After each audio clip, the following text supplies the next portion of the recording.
Kamusta po kayo mga katambay, mga kababayan? Si Kamanong po, nagbabalik na naman po muli para po magkomento po sa inyo dito po sa Tambayang Makabayan. Magandang umaga po muna sa inyo, tanghali, hapon, gabi at madaling araw po sa ating lahat. Sana po nasa maayos po tayong kalagayan mga kababayan. Umpisa na po natin mga tambay, magkomentuhan na po tayo. Ito po, pakinggan po natin, napakaganda po ng pahayag ni Attorney Vic Rodriguez mga kababayan. Sobra na po at dapat na po talagang wakasan ang nangyayari pong korupsyon sa ating bansa, lalong-lalo po nung pumasok po ang binagoong Pilipinas. Pakinggan po muna natin si Atty. Vic at komentuhan po natin ang napakaganda po niyang pahayag. 2 buwan na pong mahigit ng mainit na pinag-usapan itong maanomalyang flood control funds at flood control program. Not to grab anything from anyone or not to attribute anything to me or to Congressman Sid Ungab or to President Rodrigo Roa Duterte, but if you may recall, as early as last year, nagpahayag na po kami ng protesta dito sa maanomalyang 2025 proposed national budget. In fact, January of this year, 2025, nag-file na po tayo ng kaso sa Korte Suprema na humihiling na sa petisyon natin, hinihiling natin na ipawalang bisa, ideklarang invalid, unlawful, criminal at unconstitutional itong 2025 national budget. Ang naging tugon po ng Malacanang, kahit daw po nabasa na ni BBM yung 4,000 mahigit pahina ng proposed 2025 budget, wala daw po siyang makitang blanco. Talagang wala kang makikitang blanco. Una-una, hindi mo naman binasa. Pangalawa, magkaibang dokumento yung pinag-uusapan ho namin.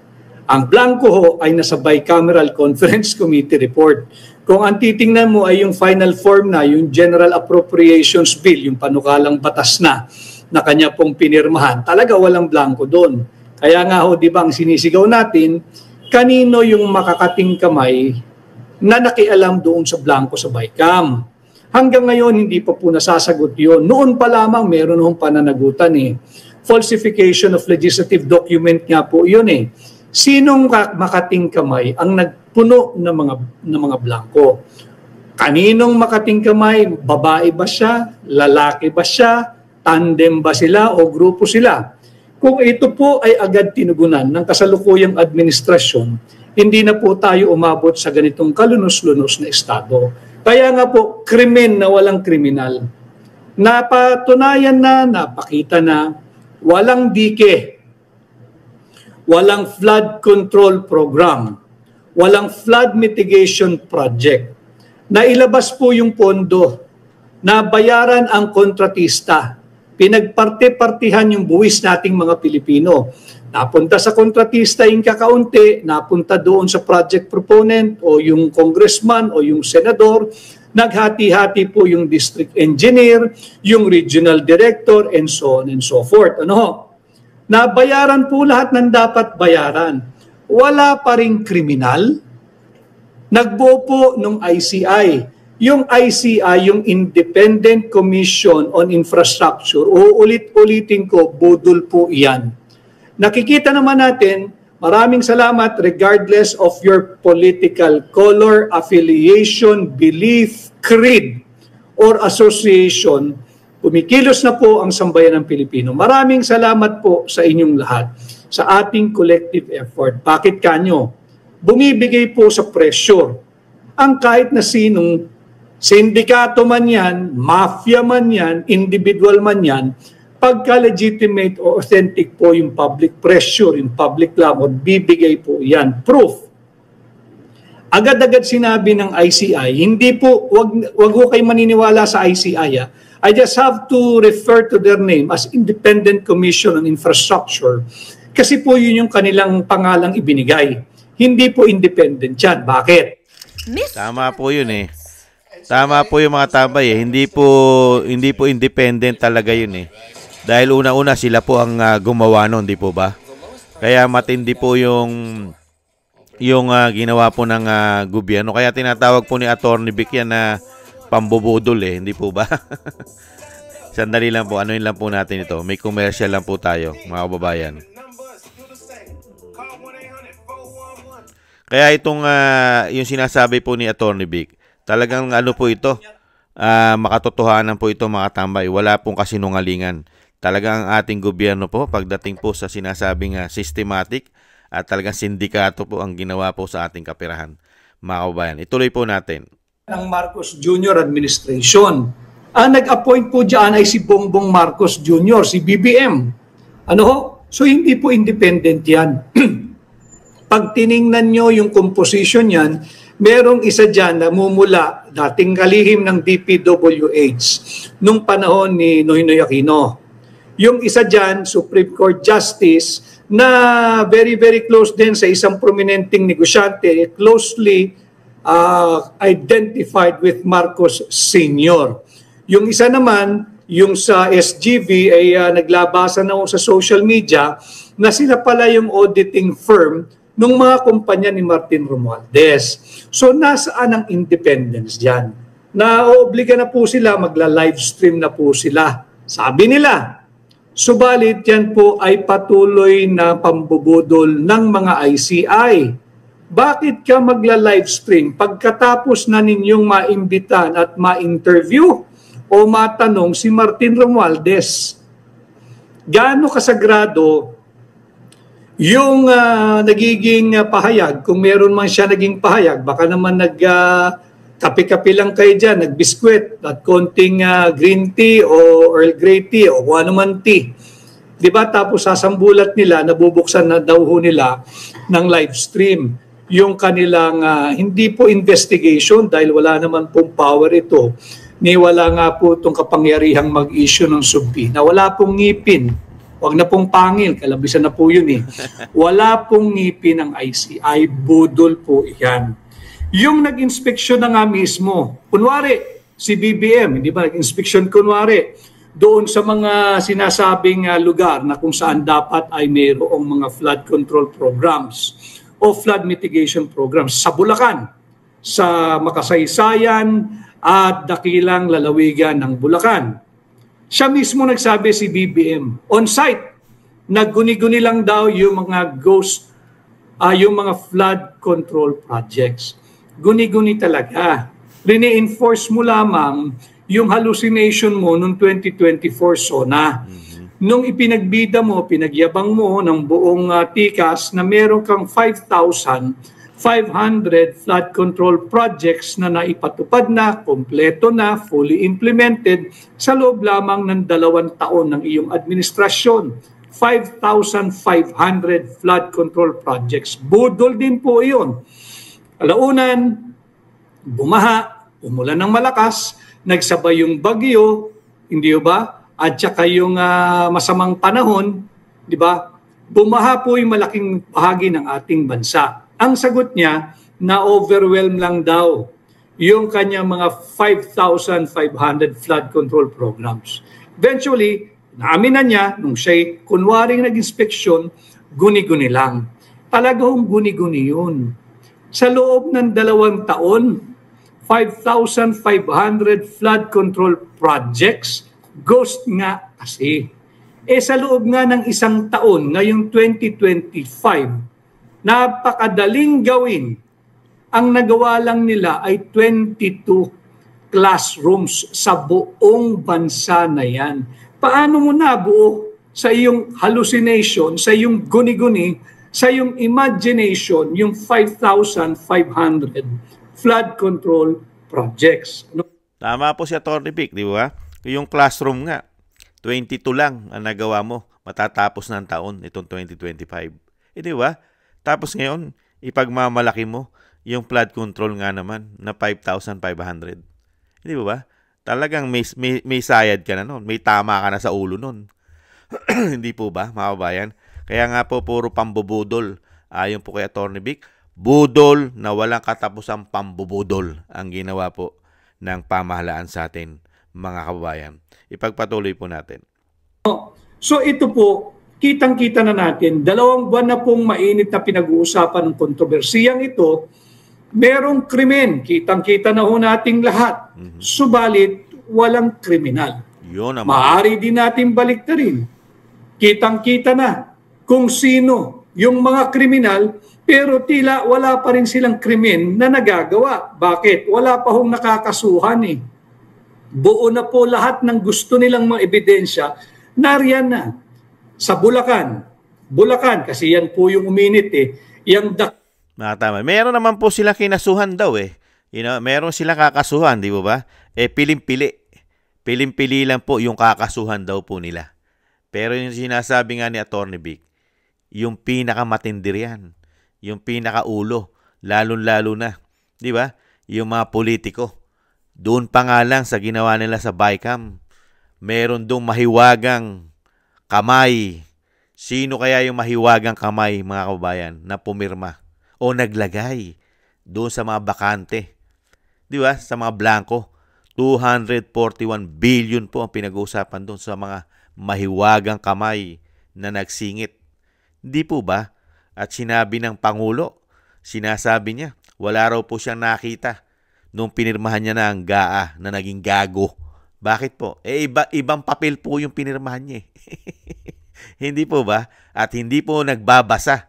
Hindi po nagbabasa ng kanyang pinipirmahan na 4,000 mahigit po. Ayon po kay Atty. Vic. Ganyan po katindi at kasinungaling daw po umano ang si BBM. Talagang sanay na sanay po mambudol sa mga Pilipino. Ilang lalawigan at makasaysayang lalawigan ng Bulacan. Sentro po iyan ng Ghosts Flood Control Projects.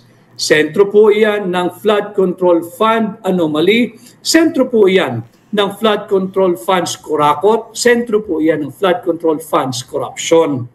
No?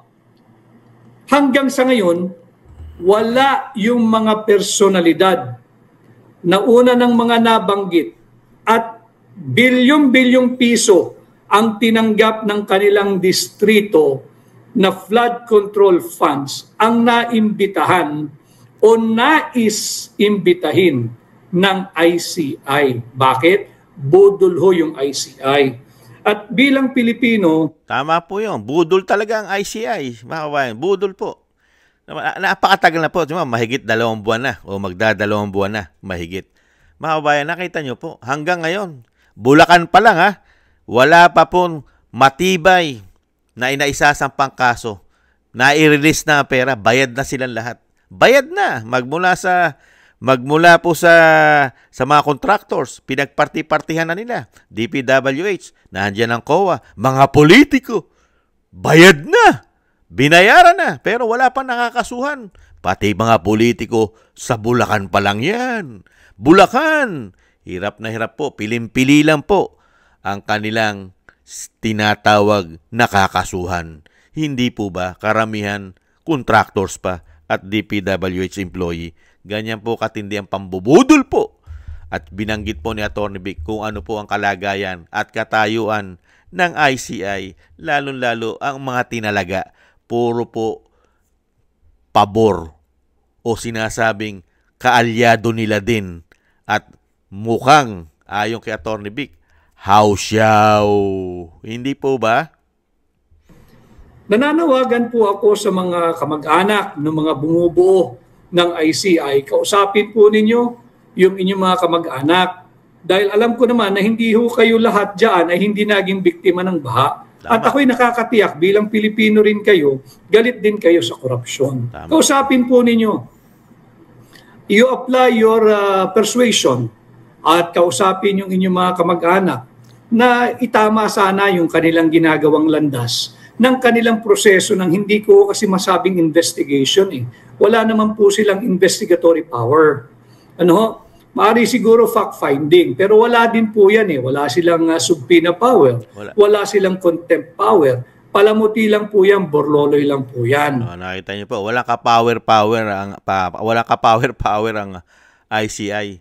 Palamuti lang, palabas lang. Hindi po ba? Samantalang ang may power po, kung talagang manggagaling ang investigasyon, mga kabayan, doon po sana sa Senado, mas may kredibilidad po, lalong-lalo po, nung panahon na nakita natin na hindi tinatanggal si Senator Marcoleta. Hindi po ba? Bakit po nawala? Mas may kapangyarihan pa yon. Magsampa at endorsement na sampahan ng kaso ang mga politiko na yan. Kisa po rito sa ICI, mga kabayan, na hocus-pocus, pambubudol ang ginagawa po sa mga Pilipino. Kaya po, ang ginawa po ng gobyerno at ginagawa ng gobyerno, puro pampapogi lang, mga tamay. Pambubudol, ayon dito kay Atty. Vic. Wala pong poder ang ICI. O sapin niyo yun yung kamag-anak, talikuran na yung ICI na yan. Alam mo ninyo, ang pag-asa ng tao, ang mataas sa pag-asa ng tao, nandun po dati sa Blue Ribbon. Tama. Kaya lang, sinalaula po. Oo. Nagkaroon po ng school bukol sa Senado. Tama po yun di ba? Tama si Atty. Vic Nahandun talaga ang tunay na magiging ebidensya nung panahon po ni Senator Marcoleta. Kaya lang po, binudol nagkaroon ng school bukol. Hindi po ba? Talagang alam mo yung sabwatan, pambubudols, ginagago ang mga Pilipino, ginagawang bobo at ginagawa school bukol ang mga Pilipino. Hindi po ba? Tinanggal yung dating chairman at nawindang-windang na yung proseso ng pag-iimbestiga. Pinalitan ng chairman, nagbitiw yung chairman, nagpahayag yung Pangulo ng Senado, babalik daw yung dating chairman. Lokohan po ito. Sirang-sira na po yung ating mga institusyon. Kaya base sa... Talaga naman po sirang-sira na yan Kahit po nung hindi pa nila nakikidnap, hindi pa nila kinikidnap at pinatatapon sa ICC, sa Netherlands, sa The Hague, ang dating Pangulong Duterte. Talagang sinabi na naman po ng dating Pangulo yan na yung institusyon na yan, yung Senado at House of Representatives, di po pinakabulok, pinakaraten, pinakakurap na institusyon sa ating bansa. Hindi po ba, Atty. Vic? Kaya nga gusto natin baguhin yan Hindi po ba? Ang pag-asa nga namin nahandyan na po kayo, Atty. Vic, sa Senado Kung hindi lang po na hocus-pocus umano ng COMELEC, ay ngayon ay lumalabas na nga po, di ba? Kung magkakaroon ng manual counting ang COMELEC na talagang tamang bilang, marami po, pati si school bukol, mga tambay, ay wala po sa Senado. Pati po, yung si Ping Lacson yata, mga tambay, at sila Bam Aquino, hindi po ba? At si Kiko Pangilinan, si Lito Lapid, baka wala po dyan yan, mga tambay. Kung hindi nagkaroon ng hocus-pocus umano sa COMELEC, baka si Atty. Vic at ang Duterte 10 ang nag-aayos ng korupsyon ng napakabilis. Hindi po ba, mga kababayan? Kaya lang po, systematic budol. Dokumento, sana manawagan yung nananawagan tayo sa mga kamag-anakan ng mga bumubuo ng ICI. Pakiusapan po ninyo yung inyong mga kamag-anak. Anyway, lahat po ng mga taong nandyan, pagdating career-wise, made na po yung mga yan In fact, very prestigious, illustrious na nga po may tuturing yung kanilang naging career path. At sa kanilang edad, tinitingala, iba na po yung estado sa lipunan. Sana naman, gumawa na lamang po kayo ng legasiya, hindi lamang para sa inyong pamilya, hindi lamang para sa inyong pangalan, kundi legasiya para sa Pilipino na kayo'y kalaban ng korupsyon. Huwag na ho kayong magpagamit. Wala na ho kayong papatunayan, mga established na po kayo. Yan, nakita niyo po. Tama po yun Tama po yung sinasabi na Atty. Vic, matatanda na kayo, yung mga nasa ICI. Nagpapagamit pa kayo sa gobyernong korap. Mahiya naman kayo. Yan, hinalimbawa na ni Atty. Vic sa mga kamag-anak nyo. Yan ba ang iwanan yung legasiya? Alam na alam ng sambayan ng Pilipino. Mahigit 100 milyon kasama ang ating mga kababayan OFW. Pati po ang banyaga, ang mga ibang bansa, alam na korap ang ating bansa. Tapos, itong grupo ng ICI, nagpapagamit kayo, ayon kay Atty. Vic. Yan ba ang iiwanan yung legasiya sa inyong pamilya at sa Pilipinas? Na pagtakpan ang korupsyon ng gobyerno? Hindi kaya? Maiksi na ang buhay ninyo, katulad di Kamanong, pare-pares tayo. Malapit na tayo sa dapit hapon. Pero ganyan ang iiwanan yung legasiya sa Pilipinas. Ang mga magnanakaw, ang puprotektahan nyo. Nakakahiya. Nakakahiya kayo. Hindi po ba, mga kababayan? retired na nga ang karamihan eh. Retired na, nakapagsilbi na sa bansa. Sana isipin ninyo, legasiya ng inyong pangalan, legasiya ng inyong pamilya, pero sa pangkalahatan, legasiya po nating mga Pilipino na labanan na natin ang korupsyon at ipaglaban natin na magkaroon ng higit na magandang bukas, kahit po fighting chance. Bigyan natin ng fighting chance yung ating mga kabataan na magkaroon ng higit na mabuting buhay. Yung flood control po, matapos ang 2 buwan na mainit na balitaktakan sa social media, sa Senado, sa Kongreso, sa mainstream media, wala po yan. Bahagi po yan ng BBM. Kagaya po yung IC. Tama po yon. Ang mainstream media po. Hindi naman po lahat, pero majority ng mainstream media ay bahagi po yan ng BBM. Alam naman po natin yan. Nakita naman po natin. Karamihan po dyan parang ICI, bulag. Ang karamihan po, lalong-lalo yung malalaki. Di ba, ng mainstream media. Mga kabayan, bulok na bulok. Dahil karamihan po dyan ay pag-aari po ng mga oligarkiya. At kasama pa yata ang tambaluslos na tinatawag ng Vice President. Hindi po ba? Bulok po yan. Mga mababaho na po yan, umano. At yung mga iba pang nagrarally, bahagi po yan ng BBM. Ano po yung BBM? Yung budol-budol makinarya. O yan. Budol-budol makinarya kayo. Budol-budol makinarya. Bahagi yan. Pati yung mga nag-wewelga, yung sinasabi nagrarally daw sila. Makinarya lang po yan. Palabas ang karamihan dyan. Hindi po talaga yan ang tunay na tinatawag na talagang lumalaban sa korupsyon para sa ating bayan. Mga kabayan, budol-budol makinarya po yan. Ang tawag po ni Atty. Vic, BBM, budol-budol makinarya.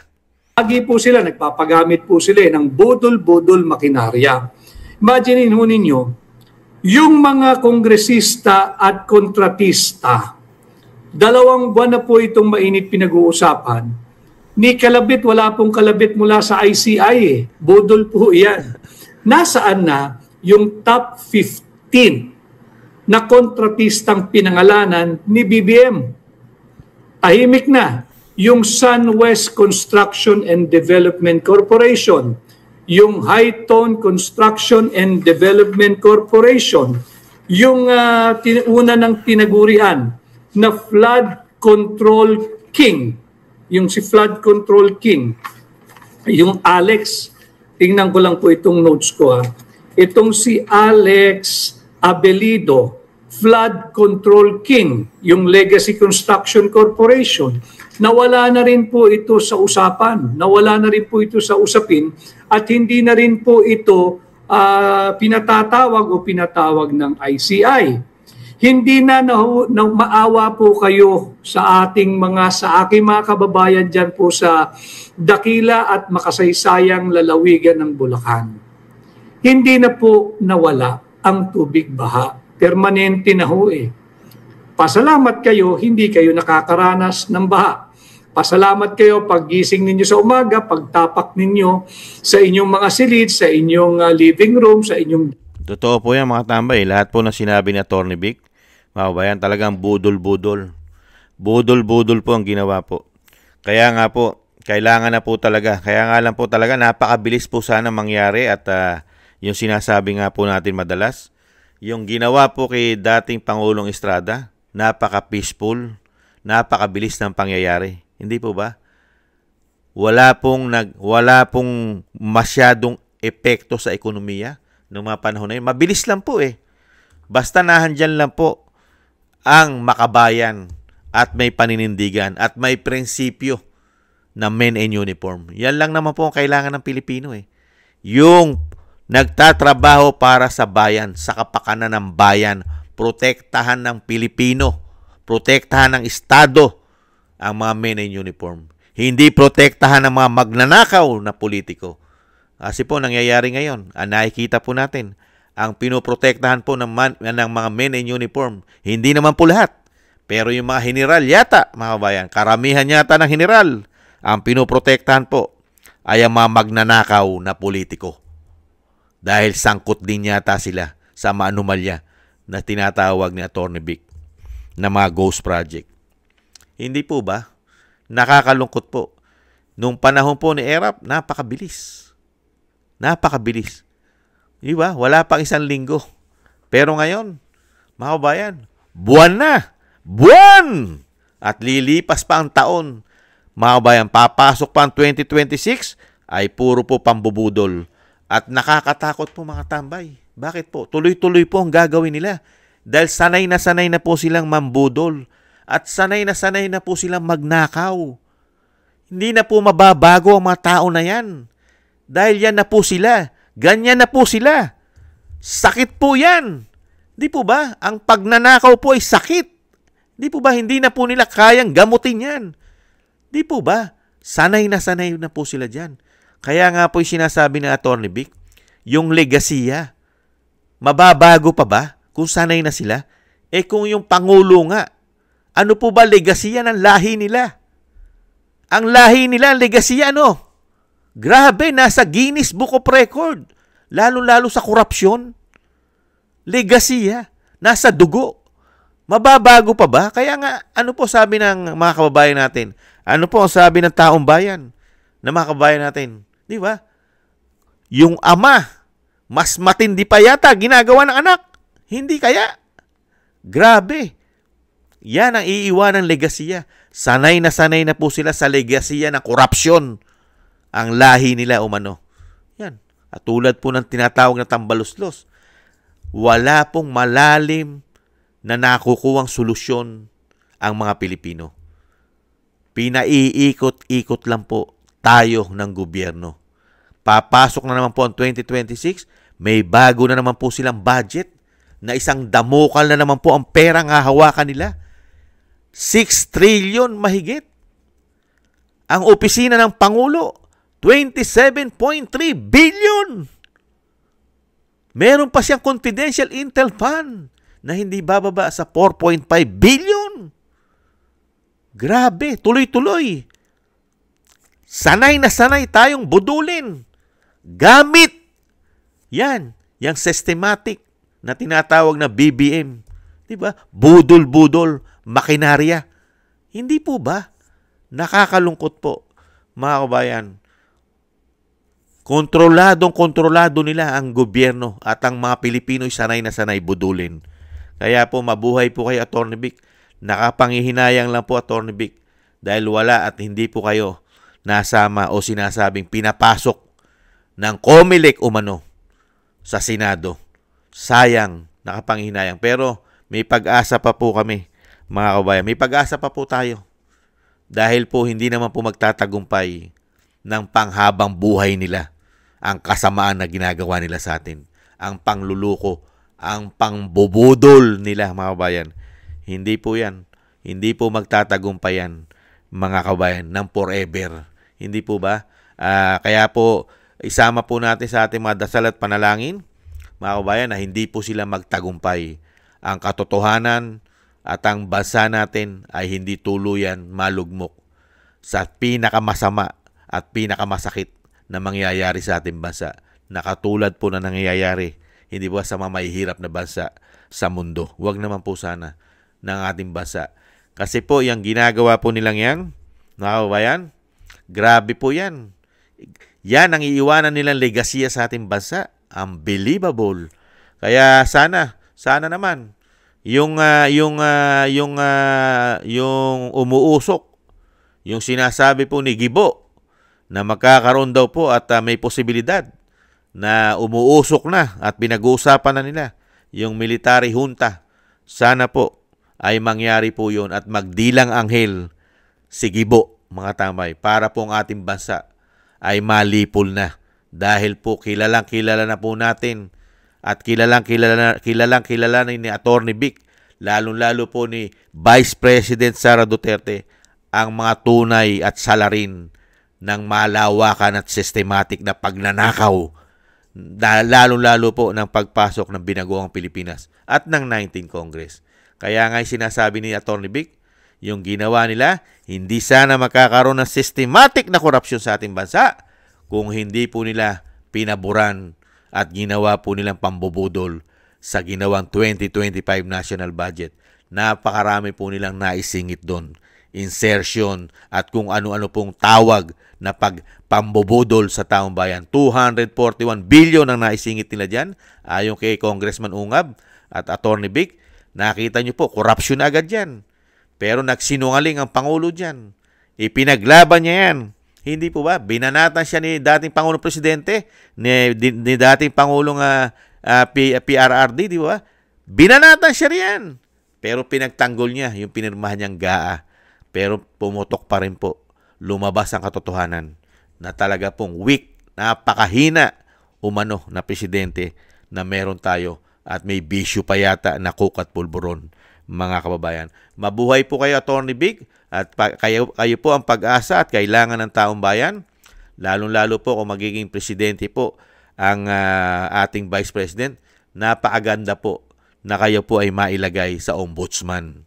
Mga kabayan, pabor po si Kamanong, lalong-lalo po kung ilalagay po sa ombudsman si Attorney Vic, at lalong-lalo rin po sa DOJ, bagay na bagay po dyan si Attorney Vic, kung hindi sa ombudsman, sa DOJ, o kaya ay maging senador. Yan po ang magagandang mga pwesto po dyan para kay Attorney Vic, mga kababayan. Maraming salamat po sa nagusto po ng ating Tambayang Makabayan sa YouTube at TikTok, at sa ating mga subscribers at sa mga nagbibigay po ng biyaya at tulong. Thank you po sa inyo. Shoutout po sa inyo lahat. At sa mga nagko-comment, like, share, and subscribe, maraming salamat po. At yung dasal at panalangin po natin, mga tambay, tuloy-tuloy lang po. Magkaisa po tayo.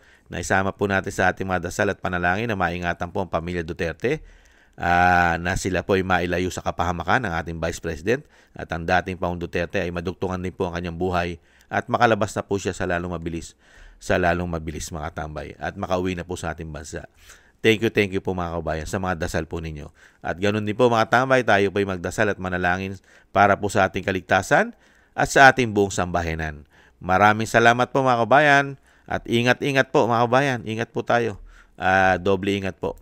At syempre po, tiis-tiis po. Kailangan po natin magtiis mga kabayan. At darating naman po ang pag-asa at ang bagong Pilipinas. Yung tinatawag na totoo na bagong Pilipinas. Maraming salamat po. Bye-bye.